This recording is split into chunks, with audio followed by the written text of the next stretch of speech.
قرآن مجید کی ایک آیت ہے جس کا غلط مفہوم لیا جاتا ہے، لا اکراہ فی الدین۔ تو اس کا جو مفہوم لیا جاتا ہے عمومی طور پہ وہ یہ ہے کہ دین میں کوئی جبر نہیں ہے، اور جبر سے مراد مذہب بیزار طبقہ یہ لیتا ہے کہ کسی قسم کا کوئی قانون اور کوئی ضابطہ جو مذہب عائد کرتا ہے وہ نہیں ہے۔ تو یہ مولویوں کی پیدا کردہ سختی ہے اور انہوں نے دین کو مشکل بنا دیا ہے، اور حدود و تعزیرات، قوانین، ضوابط، چور کا ہاتھ کاٹو، زانی کو سنگسار کرو، کوڑے مارو حد قذف میں، اور مختلف اوقات کے اندر مختلف عبادتوں کا لزوم۔ تو یہ کیا ہے جب قرآن کہتا ہے لا اکراہ فی الدین، دین میں کوئی سختی نہیں ہے، کوئی جبر نہیں ہے، جو مرضی کرو؟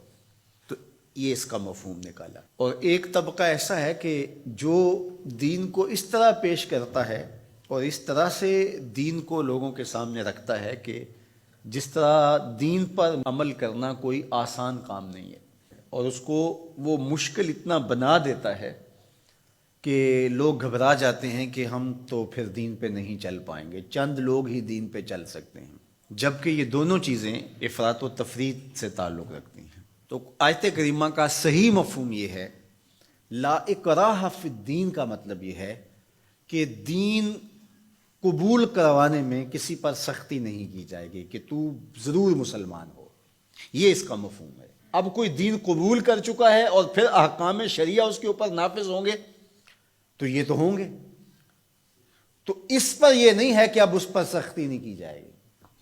جو اس جامعہ میں، اس درس گاہ میں داخل نہیں ہوتا، پڑھنا نہیں چاہتا، تو ہم اس کو دھکے سے گھر سے اٹھا کر کے یہاں داخلہ نہیں دے سکتے۔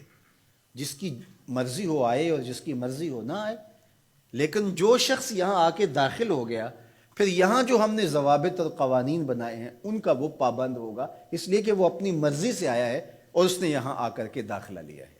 تو اب وہ کہے کہ میں نہیں مانتا، تو وہ باغی کہلائے گا۔ تو اسلام کے اندر کسی کو سختی سے داخل نہیں کیا جائے گا، ترغیب دی جائے گی۔ اور قرآن مجید کی اس آیت کریمہ کو اگر پورا پڑھیں تو سارا مفہوم واضح ہے۔ لا اکراہ فی الدین، دین لانے کے حوالے سے کوئی زبردستی نہیں ہے۔ قد تبین الرشد من الغی، ہدایت کا راستہ گمراہی سے ممتاز ہو کے واضح ہو چکا ہے۔ اب جس کا جی چاہے وہ ایمان لائے اور جس کا جی چاہے وہ کفر کرے، یہ اس کی مرضی ہے۔ اگر اللہ چاہتا تو کسی کے دل میں کفر پیدا ہی نہ ہوتا، سب مسلمان ہوتے، لیکن اللہ تعالیٰ جل شانہ کی حکمت یہ نہیں ہے۔ انا ہدیناہ السبیل اما شاکرا و اما کفورا، ہم نے حق کے راستے واضح کر دیے، اب جس کی مرضی ہو وہ کفر کے راستے پہ چلے، جس کی مرضی ہو وہ اسلام کے راستے پہ چلے۔ اس کی اس مرضی کی وجہ سے ہی تو جزا و سزا ہے۔